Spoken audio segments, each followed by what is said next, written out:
오늘은 사도행전 강의 310번째 그 어머니는 이란 제목으로 말씀을 준비했습니다.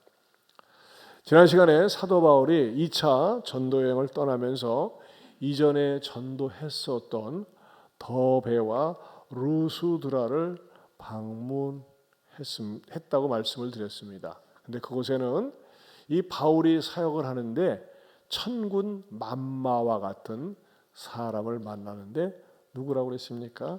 디모데였습니다. 내 성경에서 어떤 한 인물을 소개할 적에는 보통 누구라고 하는 사람 이렇게 시작을 하는데 디모데는 유별나게 디모데라고 하는 제자라고 처음부터 소개하기를 디모데는 제자다. 주님의 제자다. 무엇보다도 칭찬받는 제자였음에 대해서 말씀을 드렸습니다. 자, 그런데 디모데가 이렇게 칭찬받는 제자, 이제 나이가 학자들이 하면 18에서 20살, 사실 젊은인데 말이죠. 그렇게 어쩌면 그렇게 칭찬을 들을 수 있을까 이렇게 생각이 되어지는데 참 이 디모데는 굉장히 깊이가 있고 넓이가 있는 성숙한 믿음을 가지고 있는 흔들리지 않는 그 믿음의 사람임을 확인할 수가 있습니다. 근데 그 디모데에게 영향을 끼친 사람이 있습니다. 바로 그 어머니입니다. 어머니. 오늘 본문을 다시 읽어보면요, 바울이 더베와 루스드라에도 이름에 거기 디모데라 하는 제자가 있으니 누구다? 그 어머니는 믿는 유대 여자요. 그래서 거기다 줄을 쳐보세요. 그 어머니. 그 어머니는 믿는 유대 여자다 그랬습니다. 그렇다면 좀 더 구체적으로 이 어머니에 대해서 연구를 하고 싶어요. 이 디모데의 어머니는 어떤 어머니였을까요? 첫째는요, 문화적 환경을 극복한 믿음의 여인이었다. 오늘 성경에서는 그 어머니는 믿는 유대 여자요 그랬는데, 믿는 유대 여자라는 말은 유대교를 믿고 있었던 사람인데 개종해서 예수님을 믿는 그리스도인임을 밝혀주는 것입니다. 그리고 그의 남편은 헬라인이었습니다. 한마디로 디모데는 혼혈아임을 알 수가 있습니다. 그런데 아버지의 영향을 디모데가 받은 것이 아니라 어머니의 영향을 받았다고 하는 것입니다. 어머니의 믿음을 따라서 디모데도 믿음을 가진 것입니다.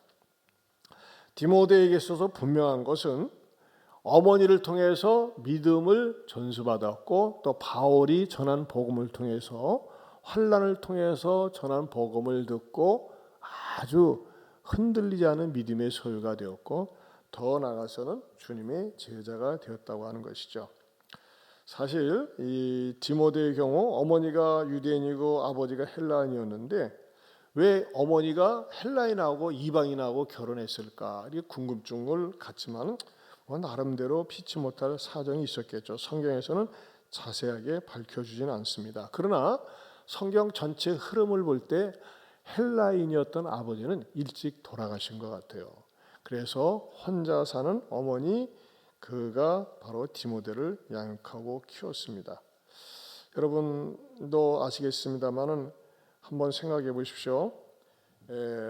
어떤 여성이 결혼을 했는데 더군다나 이방인 남편이 세상을 떠났어요. 그랬을 때 젊은 여성인데 얼마나 유혹이 많고 또 시험도 많고 시련도 많았겠습니까? 그런데 이 어머니는 유혹은 잘 피하고 또 시험은 잘 통과하고 시련은 감당했다고 하는 것입니다. 일반적으로 보면 꼭 그런 것은 아니지만 한 가정에서 아버지가 무너지는 경우가 있어요. 아버지가 방탕하게 살고 아버지가 못된 짓 많이 하면 가정이 굉장히 고난스럽습니다. 어렵습니다. 근데 만약에 어머니가 방탕하게 산다. 어떻게 될까요? 거의 희망이 없습니다. 그만큼 어머니라고 하는 존재가 굉장히 중요한 것 같아요. 그런데 이 디모데의 어머니는 비록 아버지는 일찍 세상 떠났지만은 바로 디모데에게 올바른 제대로 된 신앙을 물려주었다고 하는 것이죠. 그런데 여기에 한 걸음 더 나가서 여러분 육신의 어머니도 어머니지만 우리 신학적으로 교회를 일컬어서 뭐라고 얘기하는지 아십니까? 성도의 어머니다 그럽니다. 따라서 합시다. 교회는 성도의 어머니다. 유명한 우리 장로교의 창시자인 칼빈이 그렇게 얘기를 했습니다. 교회는 성도의 어머니다. 그렇습니다. 왜 교회가 성도의 어머니라고 할 수 있습니까? 성도들을 낳고 키우고 양육하고 훈련하는 그런 과정이 교회를 통해서 이루어지기 때문에 그렇습니다. 사실 교회는요, 여기 앉아있는 여러분들도 다양한 계층의 사람들이 앉아 있습니다.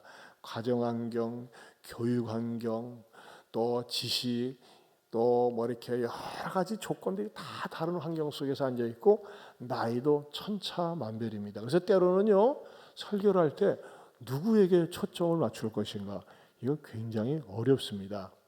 성령께서 은혜 주시는 대로 준비를 합니다만, 그래서 교회에서도 보면요, 유치부, 유년부, 초등부, 중등부, 고등부, 청대부 이렇게 부서별로 각 부서별로 예배를 드리는 이유가 걔네들에 맞게끔 전문성을 띠고 어린아이의 눈높이에 맞춰서 메시지를 전하도록 하기 때문에 주일학교 부서가 있는 것입니다. 그러나 어떻게 보면 말이죠, 너무나 전문화를 띈다고 하는 것은 문제가 좀 있어요.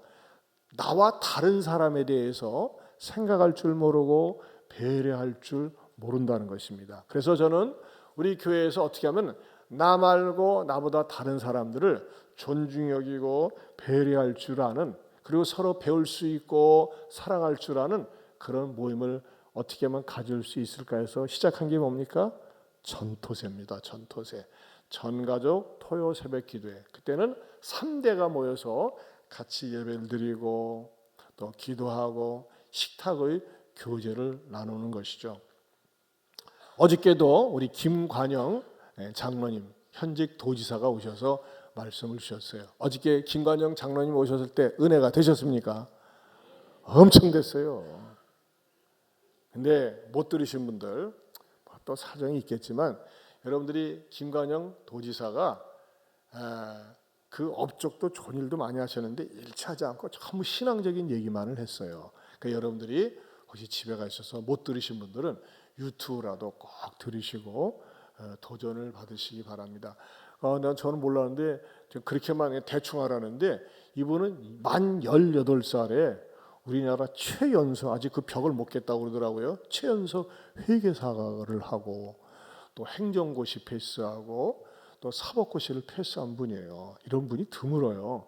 그런데도 불구하고 그 부인 되시는 권사님과 더불어 얼마나 신앙이 깊고 넓은지 모릅니다. 정말 신앙이에요. 그래서 제가 그 장로님을 사랑하고 귀하게 여기는데, 그 같이 식사를 하는 자리에서 깜짝 놀라는 거예요. 권사님이. 아니 어떻게 이렇게 이 아이들과 더불어서 예배를 드리는데 예배 시간에도 그렇게 예배를 잘 드리고 이렇게 같이 어울려서 줄 서서 밥을 먹는 모습이 너무나도 환상적이고 아름답다고. 사실 이런 일이 보기가 드물거든요.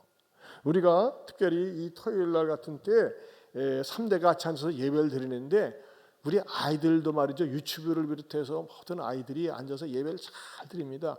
피곤하셔서 주무시는 경우는 있어도 어쨌든 딴짓을 하지 않아요. 근데 이 장면을 저희 딸이 지난주에 왔었어요. 인천에서 신앙생활을 하는데 봄방학을 맞이해서 할아비한테 오고 싶다고 그래가지고 와가지고 예배를 드리는데, 얘네들이 예배를 드리면서 우리 큰딸이 충격을 받은 거예요. 왜냐? 우리 교회 그 주일학교 아이들이 다 곳곳에 앉아서 예배를 드리는데 하나같이 장난하거나 딴짓하거나 스마트폰 보지 않고 다 똑바로 앉아서 예배에 집중을 하고 있고, 피곤해서 주무실 망정정 잡담하거나 스마트폰을 보는 애가 하나도 없다는 거예요.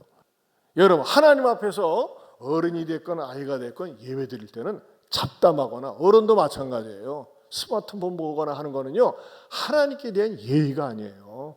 하나님 앞에 바른 자세로 하나님을 염두에 두고 예배 드리는 것이 하나님이 기뻐하시는 예배고, 그런 데서 신앙이 바르게 자라게 되는 줄로 믿습니다. 저는 우리 교회에서 말이죠, 너무나 아름다운 전통이 이렇게 세워져 있어요.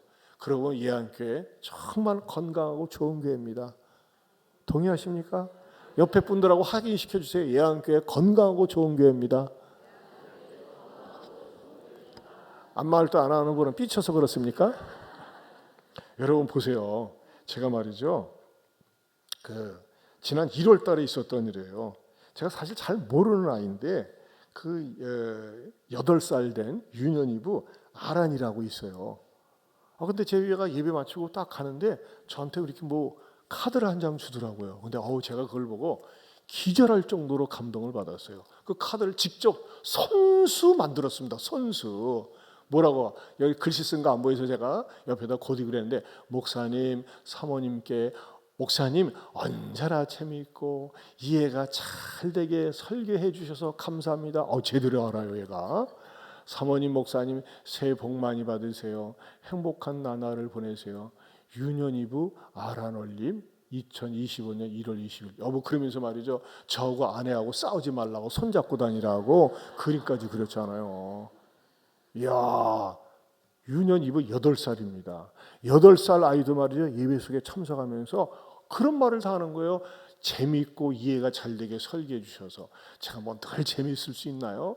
잘할 수 있나? 그런데도 불구하고 마음의 문을 열고 이 아이가 은혜를 받으니까 말이죠, 여러분 카드 작성하는 거 보통 일 아닙니다. 언제 나한테 카드 한번 줘봤어요? 직접 자기가 말이죠, 작성을 해가지고 그림까지 그려서 한다는 거 뭐예요? 이 아이의 마음속에 뭉클한 감동이 있어서 그러는 거 아니겠습니까? 저는 우리 교회 예배가 정말 유치부로부터 영아부로부터 노년의 길까지 늘 하나님의 임재 속에 말씀을 통해서 은혜 받는 그런 살아있는 예배가 될 수 있기를 축원합니다.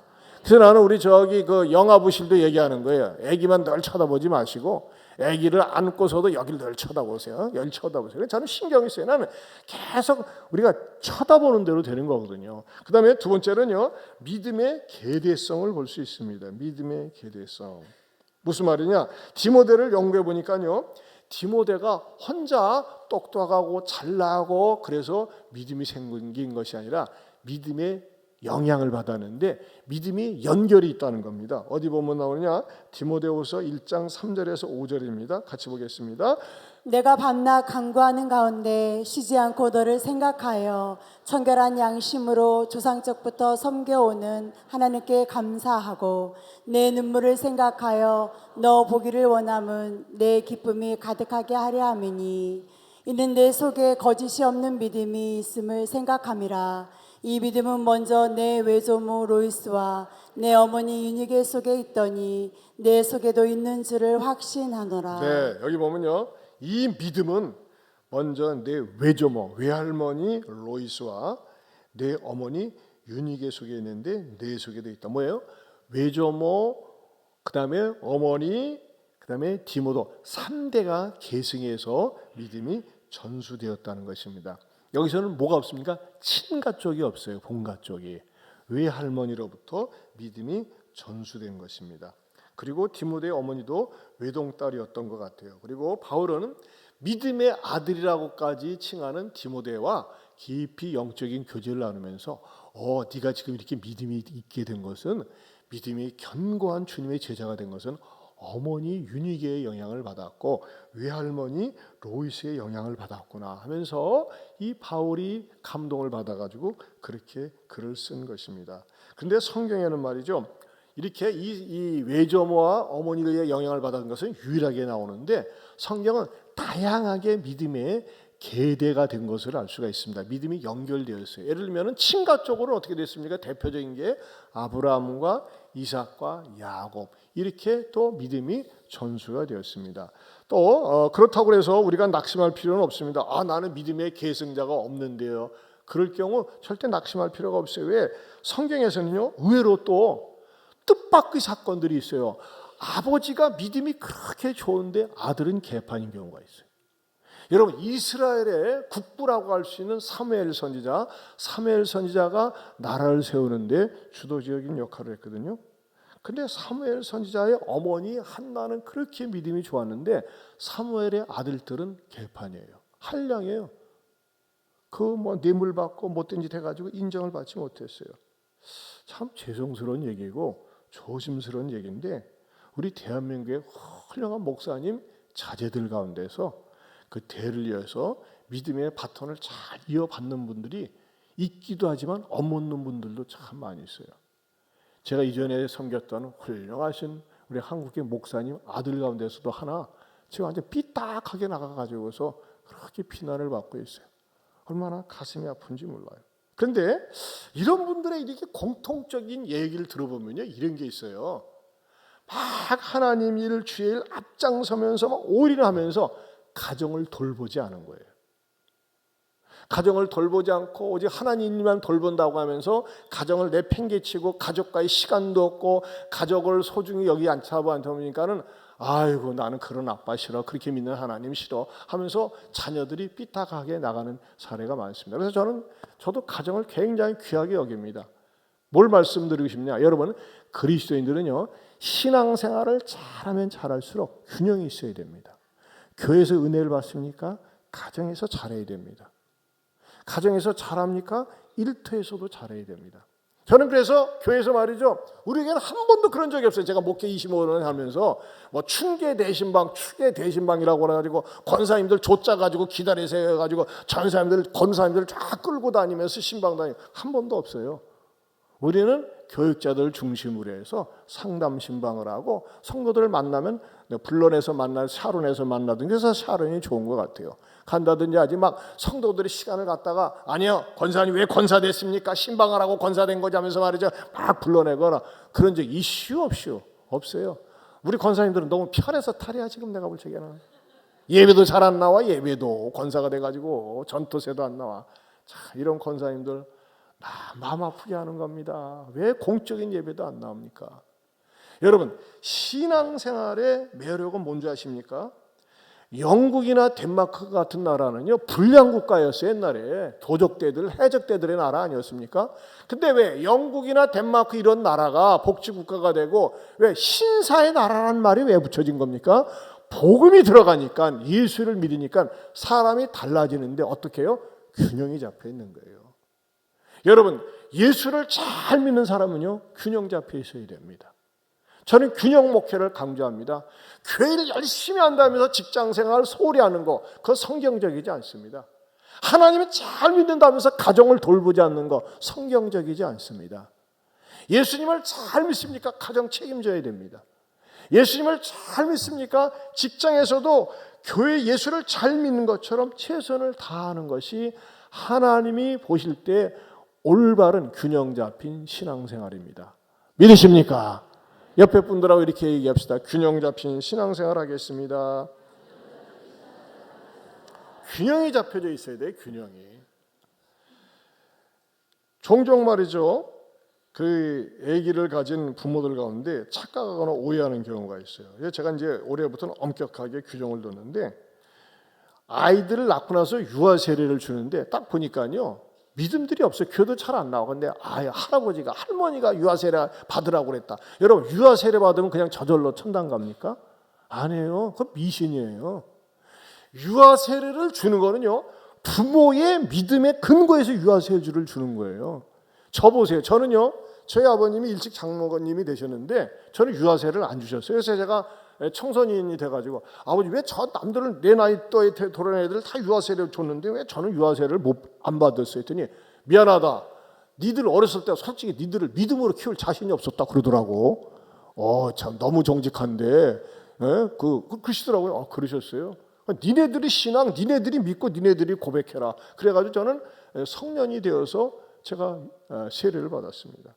여러분 절대 유아 세례는 말이죠. 부모가 믿음이 확실해야 돼요. 내가 책임지고 이 아이들을 믿음으로 키우겠습니다. 하나님의 사람으로 키우겠습니다. 이런 마음이 있어야 되는데 부모는 간당간당하고 날라리고 날라리 가운데 가장 날라리 개날라리 그런 날라리 믿음을 갖고 있으면서 말이죠. 분위기상 유아세례인데 이건 뻥이에요. 뻥. 그거 절대 있을 수 없습니다. 여러분 유아세례 주려고 합니까? 양쪽 부모가 확실한 믿음을 갖고 신앙생활에 모범을 보이고 있고 엄마 아빠를 바라볼 적에 나도 우리 엄마 아빠처럼 믿음 생활을 해야지 매력을 느낄 수 있을 정도로 모범을 보여야 되는 거예요. 그 매력을 어떻게 보입니까? 그 신명기 6장 5절에서 9절에 이렇게 말씀하고 있습니다. 같이 읽어보겠습니다. 시작. 너는 마음을 다하고 뜻을 다하고 힘을 다하여 내 하나님 여호와를 사랑하라. 오늘 내가 내게 명하는 이 말씀을 너는 마음에 새기고 내 자녀에게 부지런히 가르치며 집에 앉아 있을 때든지 길을 갈 때든지 누워 있을 때든지 일어날 때든지 이 말씀을 강론할 것이며 너는 또 그것을 내 손목에 메어 기호를 삼으며 내 미간에 붙여 표로 삼고 또 내 집 문설주와 바깥문에 기록할지니라. 여기 보면요, 처음에 뭐가 전제가 있습니까? 너는 마음을 다하고 뜻을 다하고 힘을 다하여 네 하나님 여호와를 사랑하라 그랬어요. 여러분, 자녀들의 눈에 비친 여러분은 우리 어머니 아버지는 정말 하나님을 사랑해. 어머니 아버지의 인생에 있어서 1순위는 하나님이야. 이런 모습이 보여집니까? 그렇다면 잘 믿는 겁니다. 그러나 자녀들의 눈에 비칠 때 우리 엄마 아빠는 하나님 이용을 잘해. 아쉬울 때 하나님 찾고, 급할 때 찾고, 어려울 때 찾고, 힘들 때 찾고, 편안할 때는 놀러 가고, 편안할 때는 딴짓하고. 그건 뭐예요? 하나님을 이용해 먹는 거예요. 하나님을 섬기는 것이, 하나님을 사랑하는 것이 변함이 없어야지 어떤 환경에 의해서 좌지우지되는 것, 그건 바람직한 것이 아니라는 것입니다. 때로는 우리가 부모로부터 좋은 신앙을 계승해야 되지만 자녀들로부터 계승될 때도 있어요. 역계승이라고 그러죠. 왜? 자녀들이 믿음이 더 좋은 거야. 부모가 믿음이 없었는데, 부모가 믿음이 형편이 없었는데 자녀들의 기도와 믿음, 그런 것 때문에 부모가 도전받아요. 지난주 화요일에도 제자반 하는데 우리가 돌아가면서 이런저런 이제 나눔의 시간을 갖는데 어떤 형제가 그런 얘기를 해요. 자기가 25주년인데 우리 25주년을 맞이해서 내가 뭐 해줄까? 우리 비행기 한번 탈까? 우리 가족여행 갈까? 선물 뭐 해줄까? 이렇게 가족 식구들한테 얘기를 했더니 그 사랑하는 딸이 그러더래요. 9살인데 얘도 유년부야. 우리가 유년부가 잘하는 것 같아. 아빠! 나는 말이야 2025년도 전토세에 개근하는 게 꿈이야 그러더래. 한 대 맞은 거예요. 25년도에 전토세에 개근하는 게 꿈이다. 그 말을 본인이 얘기하면서 다 들으면서 우린 갑자기 분위기가 숙연해졌습니다. 엄숙해졌습니다. 아이가 믿음이 더 있는 거예요. 미안하다. 네가 나보다 낫구나. 여러분, 신앙은 말이죠, 철절로 그냥 자연스럽게 계승되지 않습니다. 저도 이제 제가 3대째고 제 아이들이 4대째인데 여러분 이게 좋아하지 마세요. 어떤 가정은 뼈대만 있지 진짜 믿음의 내용이 없는 가정들이 의외로 많이 있습니다. 여러분, 이제 익산에서 나와가지고 여산 국도를 타고 가다 보면요, 좌측편에 그 아파트가 짓담한 그 현장이 있습니다. 이 아파트 한번 보세요. 이 아파트가 어떻게 된 아파트인지 아십니까? 여산 그 아파트 건축하다 말하는데 1996년 전북도의 주택 건설 사업 계획 승인을 받고 착공했는데 2003년 6월에 공사가 중단되었어요. 그리고 현재까지 22년째 저렇게 방치되어 있습니다. 보신 분 한번 손 들어보세요. 그렇죠? 보셨죠? 증인들이 있어요. 22년째 방치되어 있어요. 이 아파트의 건물 규모는 15동 1260세대입니다. 근데 지금 완전히 말이죠, 참 얼마나 보기가 흉한지 몰라요. 저는 제가 설교 준비하면서요, 의외로 이런 교인들이 있다는 거예요. 뼈대는 있어. 뼈대는 넓은 공간은 차지하고 있어. 근데 아무 쓸모가 없는 거예요. 여러분, 뭐야? 나 교회 다닌 지 오래됐어요. 건물 진 지 오래가 돼서 무슨 소용이 있어요? 쓸모가 없는데. 예수 믿은 지 오래된 건 그건 좋은 겁니다. 그러나 전통만 얘기하고 뼈다만 얘기한다고 하는 거 아무런 짝에도 쓸모없는 그런 신앙인이 있을 수 있다는 것입니다. 그래서 말이죠, 제가 이 여산 중단된 아파트를 묵상하면서 성령님께서 영감을 주셔가지고 참 우리가 믿음의 건설 공사를 해야 되지 않을까. 어떤 건물을 질 때 믿음의 건설 공사를 해야 된다. 그러면서 여러분, 우리가 믿음의 건설 공사, 믿음으로 말이죠, 건물을 세우는데 여러분 여기에 들어가는 것은 건축 자재가 굉장히 많습니다. 믿음의 건설 자재. 자, 이 건설 자재 뭐가 필요할까요? 첫째는요, 예배와 같은 골조를 회복해야 됩니다. 그렇죠? 건물을 지을 때 땅을 기초 공사를 한 다음에 골조가 탁탁탁 세워져야 돼요. 기둥에 곳곳에 말이죠. 철근이 들어가고 뭐 들어가야 되지 않습니까? 여러분, 신앙생활에서 제일 중요한 것은 예배의 회복입니다. 예배. 믿음이 전혀 없는 사람도 예배가 일단 회복이 돼야 됩니다. 아멘입니까? 예배가 회복되지 않고 예배를 잃어버리고 예배를 놓쳐보세요. 금방 무너집니다. 그러면서 뭘 얘기합니까? 아, 내 몇 대째 믿는데 우리 집안에요 목사님도 있고 장로님도 있고 이런 거 얘기하지만 예배 생활이 없어 보세요. 겉만 번지를 하고 언제 무너질지 모른다는 것입니다. 두 번째는요, 여러분 골조 딱딱 세워놓은 다음에 뭐가 필요한지 아세요? 많이 들어가는지 뭔지 아십니까? 말씀과 같은 콘크리트 타설입니다. 이 콘크리트 탓을 뭐예요? 모래와 시멘트와 물을 잘 배합을 해가지고 뒤따 붓습니다. 뒤따 레메콘에다가 달달 얼마나 많이 쏟아부는지 모른다. 그렇죠? 바닥에다 쏟아붓고 이 틈새다 쏟아붓습니다. 자, 그런데 여러분, 이것도요 배합을 잘해야 돼요.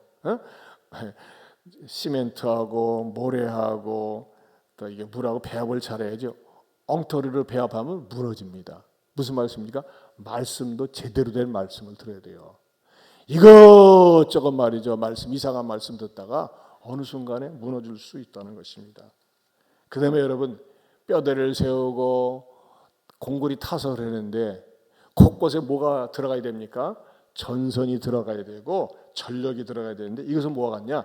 기도와 같은 전력이 들어가야 된다는 것입니다. 여러분, 기도는 전력과 같습니다. 교회를 오래 다녔는데 생전 기도를 안 해. 여러분, 기도 안 하는 당신이 합니다. 기도 생활을 하지 않고 교회 다녀보세요. 무력감을 느낍니다. 매가리가 없어요. 나 기도해요. 밥 먹을 때. 그게 기도입니까? 여러분, 하나님 앞에서 하루에 단 10분 이상이라도 진지하게 하나님을 염두에 두고서 기도해 보십니까?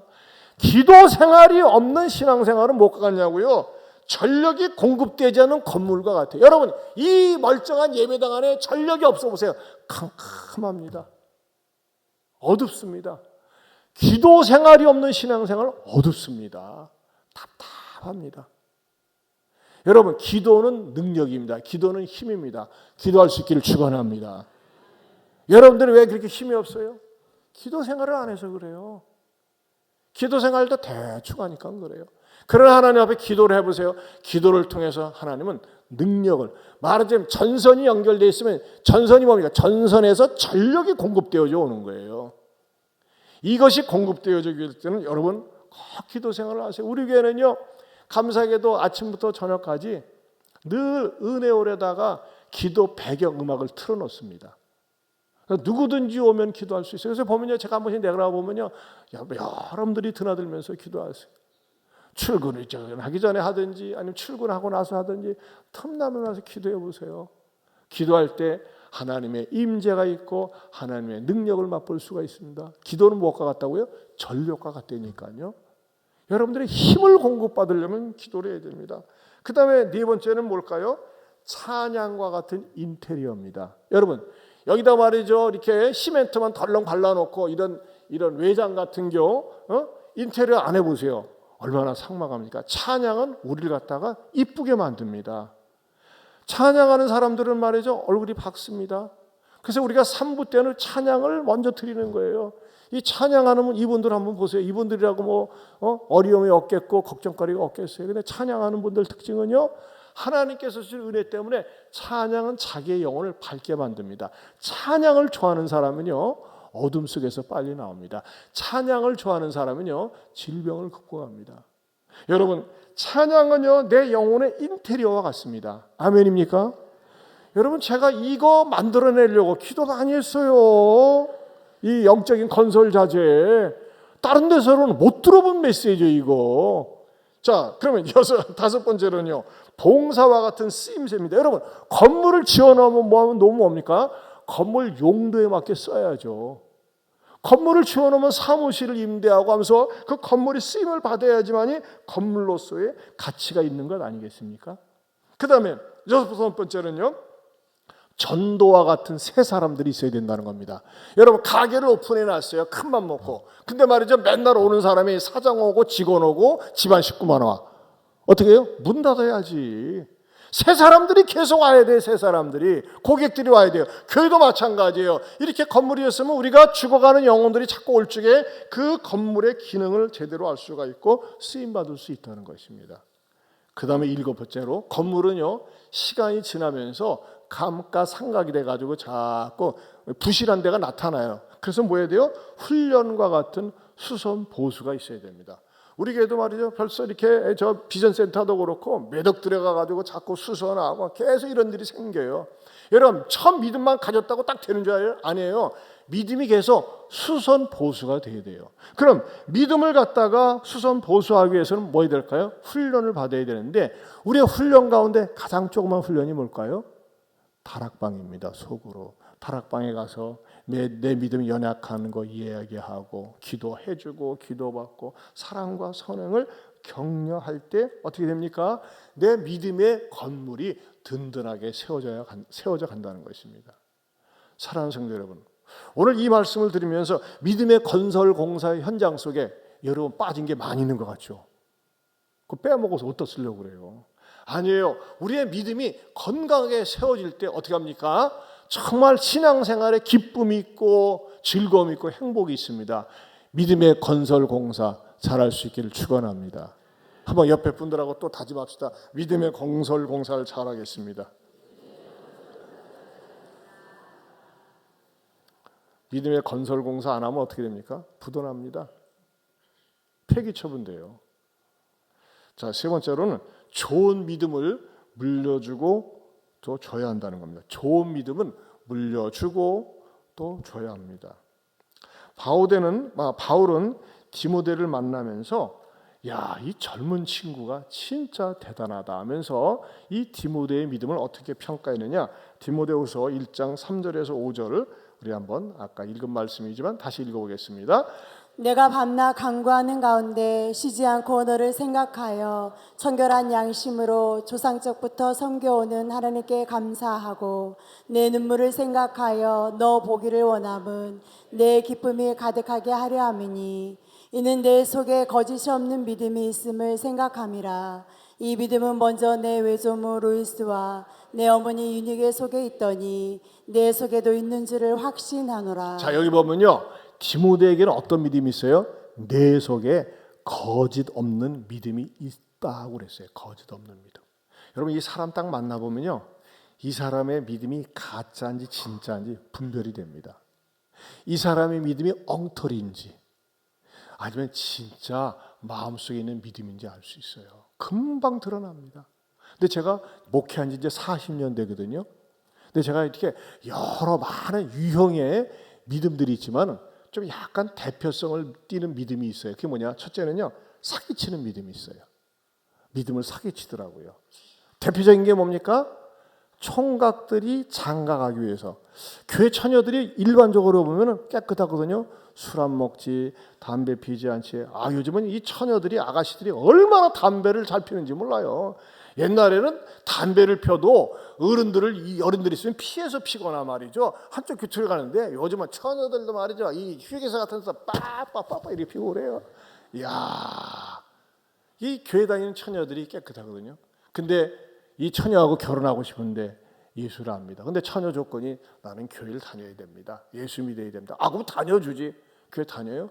다닌 다음에 6개월, 1년 다닌 다음에 끊습니다. 왜? 너는 내 것이라 누구한테 가겠느냐 하면서 말이죠. 안 다녀요. 여러분, 그렇게 교회 안 다니는 남편 두고서 가슴앓이하고 고통당하는 자매들 우리 교회에 여러 분 계세요. 뭐예요? 사기친 거 아니겠어요? 내가 너하고 결혼해, 네가 어떡할래? 그 사기치는 남자들이 많이 있어요. 사기치는 여자들도 조금 있는 것 같은데 남자들이 더 많아. 결혼을 빙자로 해가지고요. 그래서 여러분, 결혼하기 전에는 어떻게 되느냐? 명심하세요. 눈을 크게 떠야 돼요. 보통 있잖아요, 결혼할 때요, 한눈에 반했다고 그래요. 한눈에. 여러분, 한눈에 반해보세요. 잘 보여요, 안 보여요? 안 보여. 외짝눈이기 때문에. 결혼 전에는 이런 말이 있어요. 결혼 전에는 눈을 크게 떠라. 결혼하고 나서는 한눈을 감아라. 굉장히 의미심장해요. 그렇죠?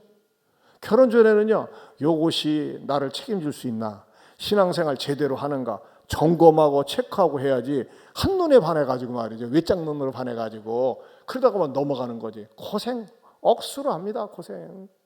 그냥 고생문이 훤한 거예요. 그러나 결혼하고 난다면은 그 한눈은 감고 웬만하면 감아줘야지.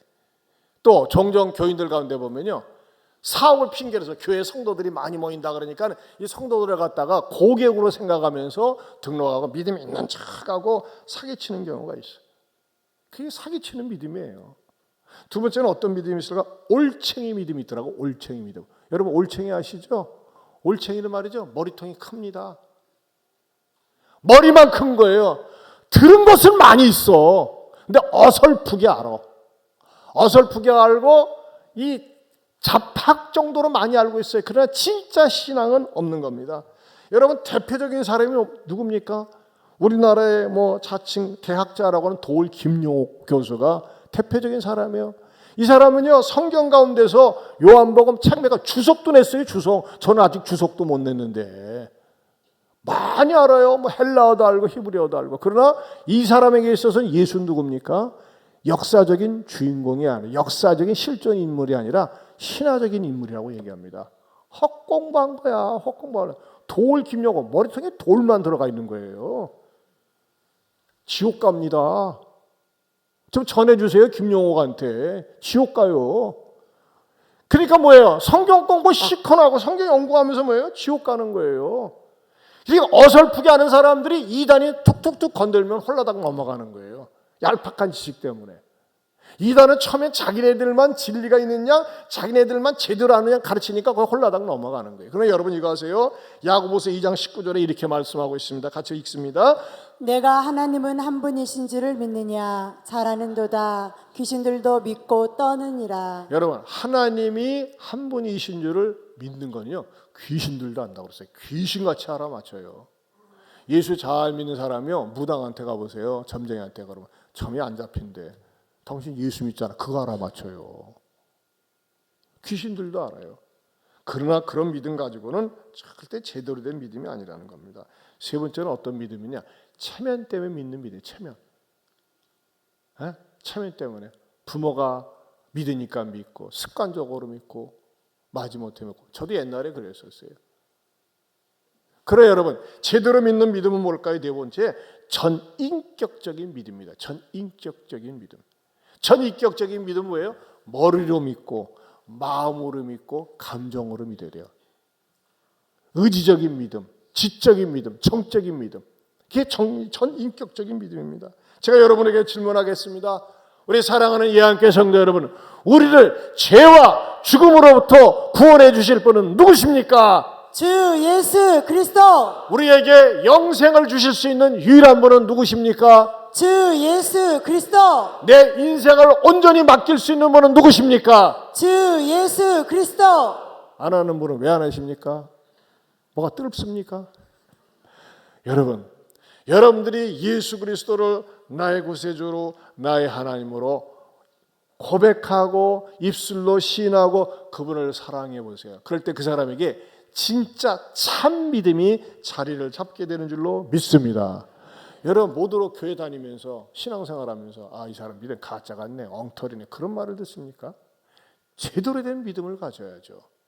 그러기 위해서는 여러분의 믿음의 건물을 치는 데 있어서 어떤 부분이 부실한 것 같아요. 성령님께서 깨닫고 회개하면서 제대로 된 믿음의 건물을 세울 수 있기를 주님의 이름으로 축원합니다. 하나님 아버지 감사합니다. 디모데는 그냥 가진 믿음이 아니라 어머니로부터 영향을 받았고 할머니로부터 영향을 받았습니다. 우리도 우리가 가지고 있는 믿음을 다른 사람에게 나누어주고 계승시킬 수 있는 믿음의 전수자가 되게 하여 주시옵소서. 주여, 여산을 지나가다 보면 참 황량한 건물 보게 되는데 우리들의 믿음도 다른 사람들이 볼 적에 황량한 믿음인 아닌지 살펴보게 하시고 우리의 믿음의 건설 공사를 부지런히 해서 하나님께서 아름답고 멋지게 쓰시는 믿음의 소유자들이 다 되게 하여 주시옵소서. 예수님 이름으로 기도하옵나이다. 아멘. 우리 주신 말씀 생각하면서 다 같이 일어서서 545장 부르겠습니다.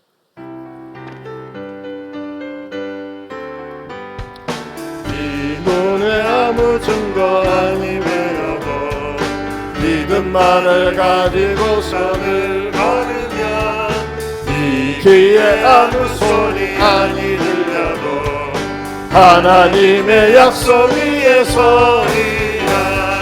걸어가세 믿음 위에 서서 나가세 나가세 의심 버리고 걸어가세 믿음 위에 서서 눈과 귀에 아무 증거 없어도 이 눈에 보기에는 어떠하든지 이미 얻은 증거대로는 믿으며 이 말에 의심 없이 살아갈 때에 우리 소원 주 안에서 이루리.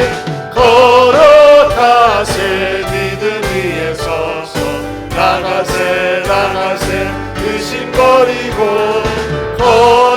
걸어가세 믿음 위에 서서 눈과 귀에 아무 증거 없어도 주님의 거룩함을 두고 맹세한 주 하나님 아버지는 참 믿구나.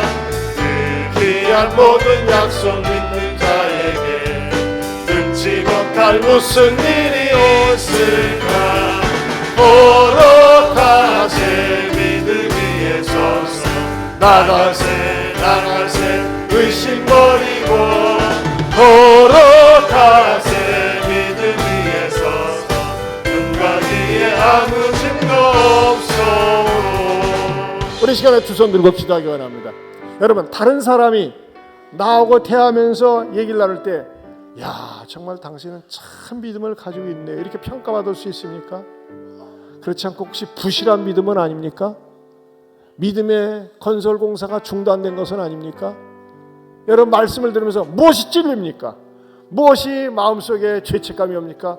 그거 기도하세요. 하나님, 제가 믿음이 없습니다. 믿음이 약합니다. 믿음이 무너졌습니다.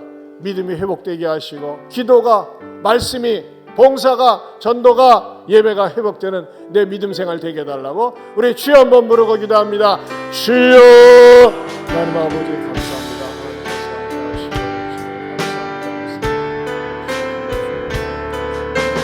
주여, 주여, 우리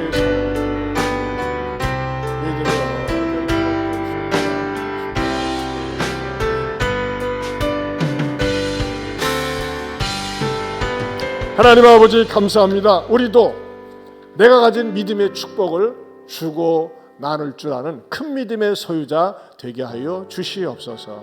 더 나아가서는 내 믿음의 부실 공사 때문에 무너질 위기에 처해져 있고 또는 주님 없애버려야 될 처지에 있는 여산의 짓담한 부도난 아파트 같은 모습은 아닌지 말씀을 통해 깨달으면서 어느 부분을 보충하고 어느 부분을 새롭게 해야 되는지 말씀을 듣고 깨달으며 회개하며 믿음의 건설을 다시 한번 세워가는 모든 성도들 되게 하여 주시옵소서. 이제는 우리 주 예수 그리스도의 은혜와 하나님 아버지의 변함이 없는 사랑과 성령님의 감화감동 교통하심의 은혜가 믿음의 건설 공사를 통해서 다시 세우겠노라고 다짐하는, 참 믿음으로 세우겠노라고 다짐하는 모든 성도들 위해 영원토록 함께 있을지어다. 아멘.